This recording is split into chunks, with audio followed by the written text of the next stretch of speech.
Bonjour à tous et à toutes. Aujourd'hui, parlons comment protéger nos artères avec l'alimentation.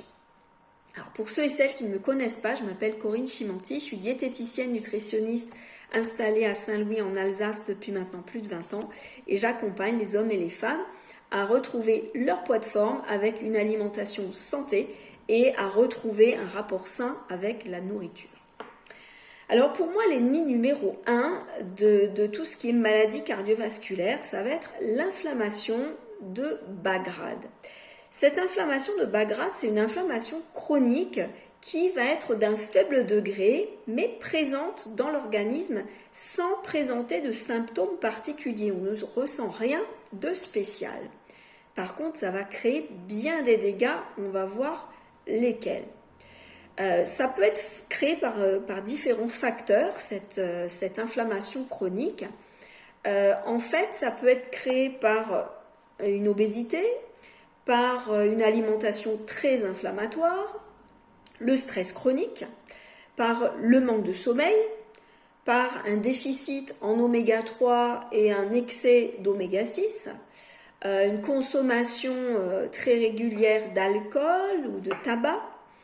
Et cette inflammation de bas grade, on sait aujourd'hui qu'elle est associée à tout plein de pathologies de notre siècle, qui peuvent être donc non seulement les maladies cardiovasculaires, mais aussi le diabète de type 2, les maladies neurodégénératives comme Alzheimer, Parkinson, les maladies auto-immunes et certains cancers. Donc on a tout intérêt à adopter une alimentation qui soit équilibrée, saine, anti-inflammatoire, un mode de vie général qui soit sain, de manière à réduire l'apparition de ces maladies chroniques. Alors pour ce qui est de la protection de nos artères, on va aussi s'intéresser bien sûr au niveau de cholestérol. Mais par contre, on va prendre ça quand même en restant modéré, puisque le cholestérol, on en a besoin, donc d'en avoir trop peu, ce serait pas bon pour notre santé non plus. Faut pas oublier que le cholestérol, il fait partie de nos membranes cellulaires pour assurer leur intégrité.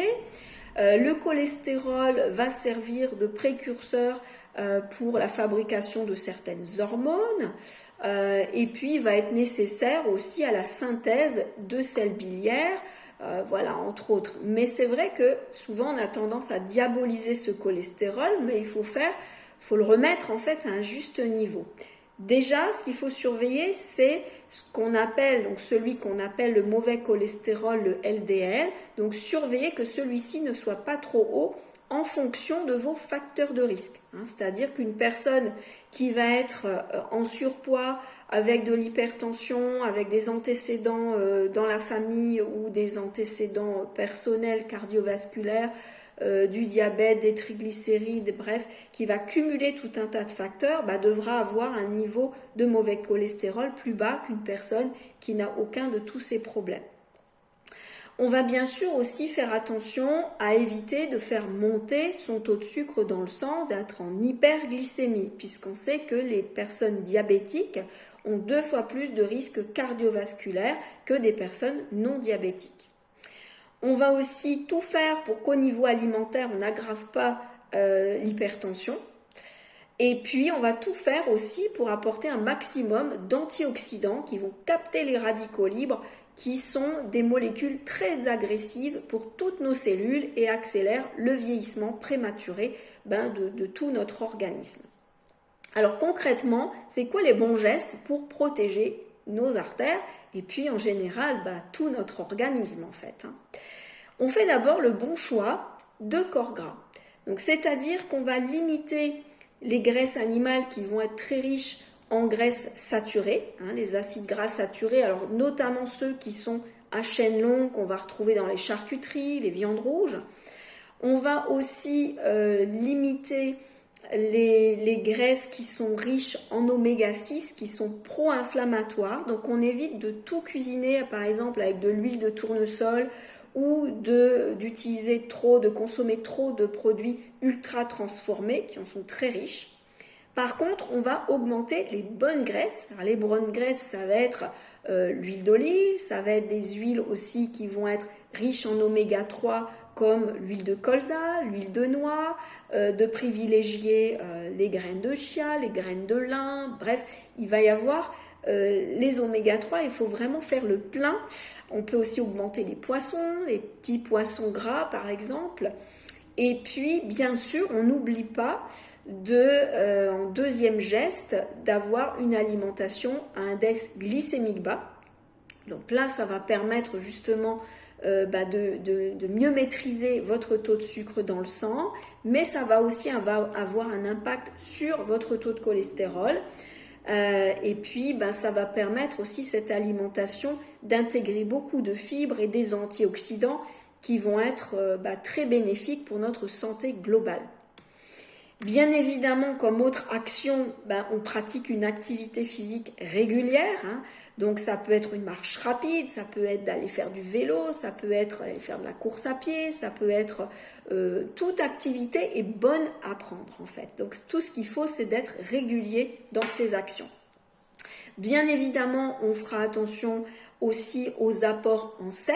Je vous avais fait une petite vidéo d'ailleurs sur le sel dans notre alimentation, donc n'hésitez pas à aller la revoir si vous ne l'avez pas vue, parce que vous verrez qu'on arrive très très vite au niveau max de sel par jour. Donc regardez cette vidéo si vous ne l'avez pas encore vue.